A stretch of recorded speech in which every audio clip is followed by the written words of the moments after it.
Chicken vegetable roll এই খাবারটা ছোট থেকে বড়রা সবাই কিন্তু অনেক বেশি পছন্দ করে থাকেন। উপরে হয় ভীষণ ক্রিস্পি আর ভিতরে হচ্ছে মাংসের পুরে ঠাসা। আবার আপনি কিন্তু সামনে রমজান মাসের জন্য বেশি করে তৈরি করে ফ্রোজেন করেও রাখতে পারেন। এমনি করে যদি আপনি তৈরি করে রাখেন তাহলে হাতের কাজটা অনেক অংশেই কমে আসবে। ইফতারিতে রাখতে পারেন এই মজাদার চিকেন রোলটা। চলুন দেখে নেওয়া যাক চিকেন রোলের পুরো রেসিপিটা। প্রথমে হচ্ছে ফ্রাই প্যানে আমি তেল দিয়ে দিয়েছি পরিমাণ মতো, সেখানে দিয়েছি আমি ১ কাপ পেঁয়াজ কুচি আর দিয়েছি ৫ থেকে ৬টা কাঁচামরিচ কুচি। আদা ও রসুন পেস্ট দিয়েছি ১ চামচ পরিমাণে, সামান্য অল্প একটু দিয়েছি হলুদ গুঁড়া। হাফ চামচ দিয়েছি লাল মরিচের গুঁড়া, হাফ চামচ দিয়েছি ধনিয়া গুঁড়া, হাফ চামচ ভাজা জিরে গুঁড়া। সব মশলাগুলো দিয়ে এবার খুব ভালো করে নেড়েচেড়ে নিতে হবে। আর এই চিকেন রোল তৈরি করার জন্য যে পুরটা রেডি করব তার জন্য পেঁয়াজগুলো কিন্তু একদম বেশি ভাজার কোনো প্রয়োজন নেই। হালকা একটু ভেজে নিয়ে তারপর হচ্ছে দিয়ে দিচ্ছি আমি উঁচু করে ভর্তি ১ কাপ চিকেন আর দিয়ে দিচ্ছি সামান্য একটু গরম মসলার গুঁড়ো। সবকিছু দিয়ে খুব ভালো করে নেড়েচেড়ে দিচ্ছি। যেহেতু মুরগির ব্রেস্টের অংশ নিয়েছি এগুলো সিদ্ধ হতে কিন্তু তেমনটা সময় লাগবে না। ১ থেকে ২ মিনিটের মতো প্রথমে আমি নেড়েচেড়ে সুন্দর মতো একটু কষিয়ে নিচ্ছি। যাতে করে এই মাংসের মধ্যে যে পানি থাকে সেই পানিটা একদম শুকিয়ে যায়। এর মধ্যে দিয়ে দিচ্ছি আমি ১ টেবিল চামচ পরিমাণে সয়া সস। সয়া সসটা দিয়ে হালকা একটু নেড়েচেড়ে নিচ্ছি। এরপরে দিয়ে দিব এর মধ্যে বাঁধাকপি কুচি। বাঁধাকপি কুচি দেওয়ার পরে আমি দিয়ে দিচ্ছি গাজর কুচি। এগুলো সম্পূর্ণই আপনাদের অপশনাল। আপনারা যদি চান তাহলে শুধু সবজি দিয়েও কিন্তু রোল তৈরি করতে পারেন, আবার শুধু চিকেন দিয়েও রোলটা তৈরি করতে পারেন। আমি একটু নরম জাতীয় যে সবজিগুলো থাকে সেগুলো দেওয়ারই চেষ্টা করেছি। এখন হালকা একটু নেড়েচেড়ে দিচ্ছি। কোনো প্রকারের পানি দেওয়ার কোনো প্রয়োজন নেই। হাফ চামচের মতো দিয়ে দিয়েছি আমি গোলমরিচের গুঁড়া। ঝালটা আপনাদের টেস্ট অনুযায়ী ব্যবহার করবেন। দেখুন এই সবজি থেকে কিন্তু অনেকটাই পানি উঠে এসেছে, এতেই কিন্তু রান্নাটা হয়ে যাবে। আর অবশ্যই এই চিকেনের পুরটা তৈরি করার সময় চুলার আঁচটা হাই হিটে দেবেন। না হলে দেখা গেছে এই চিকেনগুলো একদমই নরম হয়ে যাবে এবং সবজিগুলো একদম নেতিয়ে যাবে। হাই হিটে দিয়ে আপনি রান্নাটা করে নেবেন। আর এই পুরটা রেডি করতে সর্বোচ্চ ৪ থেকে ৫ মিনিট সময় লাগবে। এর থেকে বেশি সময় লাগবে না। শেষের দিকে একটু টমেটো সস দিয়ে দিচ্ছি। এই সসটা কিন্তু আমার নিজের হাতের তৈরি। চাইলে কিন্তু পুরো রেসিপিটা দেখে নিতে পারেন। সামনে রমজান মাস আর রমজানে ভাজাভুজি খাওয়ার জন্য সসের তো কোনো বিকল্প নেই। ঘরে বসে স্বাস্থ্যসম্মতভাবে আপনি সস তৈরি করে নিতে পারবেন। এখন একটু নেড়েচেড়ে নিচ্ছি। দেখুন পুরটা কিন্তু আমার একদম রেডি, পানি শুকিয়ে এসেছে। আর এই পর্যায়ে দেখতেই পাচ্ছেন সম্পূর্ণ চিকেন এবং সবকিছু খুব ভালোভাবে প্রিপেয়ার হয়েছে। এখন চুলার আঁচটা অফ করে দিলাম। অন্যদিকে একটা পাত্রে আমি নিয়ে নিচ্ছি ২ কাপ পরিমাণে ময়দা। ২ কাপ ময়দার ভিতরে আমি দিয়ে দিচ্ছি একটা ডিম। আপনি চাইলে কিন্তু এই পর্যায়ে ২ টো ডিমও দিয়ে দিতে পারেন। স্বাদমতো একটু লবণ দিয়ে দিলাম। এখন ডিমের কুসুমটা খুব সুন্দর মতো আগে একটু ভেঙে নিচ্ছি। এরপরে রুম টেম্পারেচারে থাকা পানি আমি অল্প, অল্প দিয়ে একটা ব্যাটার রেডি করে নেব।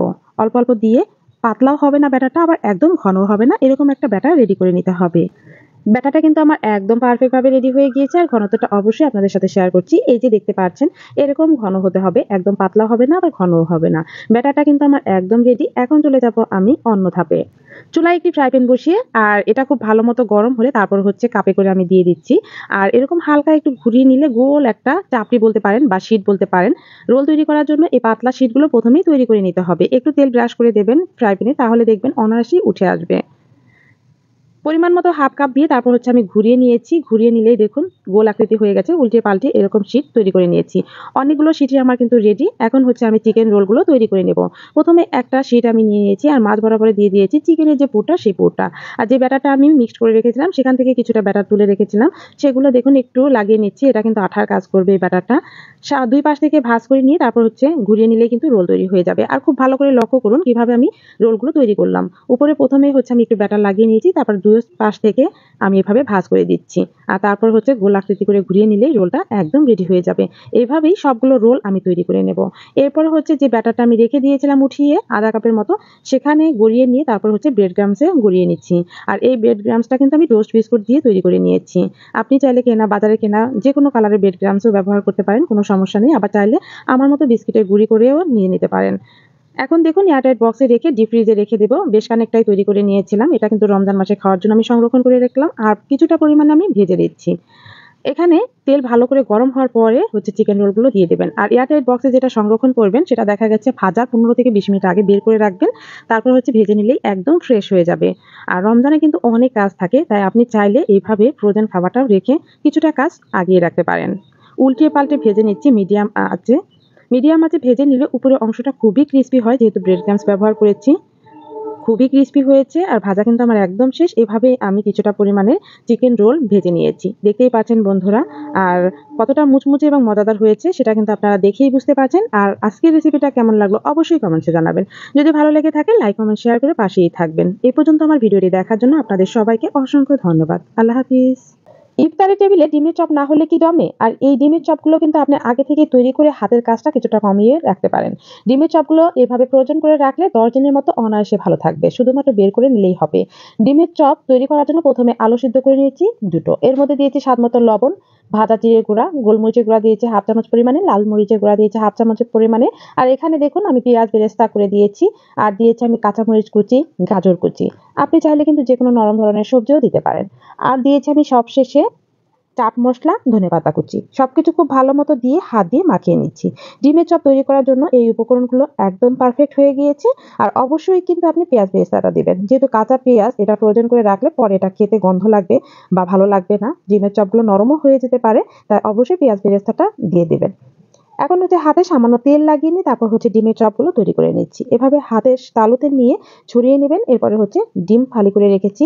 আজকে আমি অল্প পরিমাণে তৈরি করে আপনাদের সাথে শেয়ার করছি। ২ টো ডিম দিয়ে ৮ টা চপ তৈরি করতে পারবেন। ৪ ফালি করে কেটে নিয়েছি। ১ ফালি মাঝখান বরাবর দিয়ে তারপর হচ্ছে পুরটা দিয়ে সুন্দর মতো আমি ফিনিশিং দিয়ে দিচ্ছি। আর এইভাবেই কিন্তু ডিমের চপ তৈরি করা যায়। আবার আস্ত ডিমের চপও তৈরি করতে পারবেন। আবার অর্ধেক পুরটা কেটে নিয়েও কিন্তু ডিমের চপ তৈরি করতে পারবেন। এইভাবে ডিমের চপ তৈরি করলে খেতেও ভালো লাগে এবং একদিন দিয়ে ৪ টা চপও তৈরি হয়ে যায়। যেহেতু আমরা সারা রমজান মাসেই চপ খেয়ে থাকি, সেক্ষেত্রে কিন্তু ডিমের সাশ্রয়ের জন্য এভাবে একটা ডিম দিয়ে ৪ টা চপ তৈরি করে নিতে পারেন। সবগুলো চপই এভাবে তৈরি করে নিয়েছি। এরপরে হচ্ছে একটা বক্সে এভাবে রেখেও কিন্তু আপনি ফ্রোজেন করতে পারবেন। কোনো সমস্যা নেই। এটা এভাবে রাখলেও সরাসরি ডিপ ফ্রিজে রাখবেন। ডিপ থেকে বের করে ভেজে নিলেও হবে। অন্যদিকে দেখুন ১/২ কাপ পরিমাণে ময়দা নিয়েছি, স্বাদমতো লবণ দিয়েছি, ১/২ চামচ পরিমাণে দিয়েছি গোলমরিচের গুঁড়া। এখন পানি দিয়ে আমি একটা ব্যাটার রেডি করে নিচ্ছি। ব্যাটারটা কিন্তু আমার একদম রেডি হয়ে গিয়েছে। এখন হচ্ছে এই ব্যাটারের মধ্যে একটা করে ডিমের চপ দিয়ে দেব আর তুলে নিয়ে ব্রেড ক্রাম্বসে গড়িয়ে নেব। আপনি চাইলে ব্রেড ক্রাম্বসে কোট করেও রাখতে পারেন। আবার যদি আমি ব্রেড ক্রাম্বস গড়ানো ছাড়াও এভাবে সংরক্ষণ করেন, শুধুমাত্র বেসনের ব্যাটার রেডি করে তার মধ্যে দিয়েও ভেজে নিলে হবে। এভাবেও তৈরি করা যাবে। সবগুলো এভাবে তৈরি করে এয়ারটাইট বক্সে আপনি ডিপ ফ্রিজে সংরক্ষণ করতে পারবেন ১০ দিনের মতো। তারপর হচ্ছে বের করে ভেজে নিলেই হবে। রেসিপিটা কিন্তু একদমই সহজ। আর এভাবে ডিমের চপ তৈরি করে যদি আপনি সংরক্ষণ করেন, আপনার হাতের কাজটাও কমে যাবে। আর বের করলে ইফতারের আগে ১০ থেকে ১৫ মিনিট আগে বের করে রাখবেন। এরপরে হচ্ছে গরম, গরম পরিবেশন করবেন। ডিমের চপের এই সংরক্ষণ পদ্ধতিটা আপনাদের কেমন লাগলো তা অবশ্যই কমেন্টসে জানাবেন। ইফতারে আরো বিভিন্ন আইটেম যদি আপনি সংরক্ষণ করতে চান, তাহলে কমেন্টসে জানাতে পারেন। অবশ্যই আপনাদের সাথে সেই ভিডিওগুলো শেয়ার করব। সবাই ভালো থাকবেন, সুস্থ থাকবেন। আজকে এ পর্যন্তই। আল্লাহ হাফেজ।